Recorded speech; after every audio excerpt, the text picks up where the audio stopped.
अस्सलाम वालेकुम प्यारे बच्चों, कैसे हैं? उम्मीद है कि खैरियत से होंगे। इन तस्वीर को गौर से देखिए। क्या आप इन तस्वीर के नाम बता सकते हैं? याक, यक्का। चलिए अब मैं आपको एक दिलचस्प सी कहानी सुनाती हूँ। कहानी को ज़रा गौर से सुनिएगा।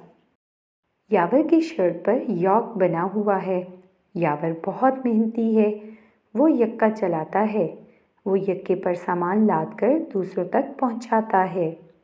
प्यारे बच्चों, क्या आपने गौर किया इस कहानी में मौजूद चंद अल्फाज की बुनियादी आवाज़ एक सी है। ज़रा गौर से सुनिए। याक, यक्का। इनकी बुनियादी आवाज़ है य, याक, य, यक्का। जिस तरह म्याऊं म्याऊं बिल्ली की आवाज़ है और काएं काएं कौवे की, इसी तरह हरूफ तहज्जी के हरूफ छोटी ए और बड़ी ए की आवाज़ है य।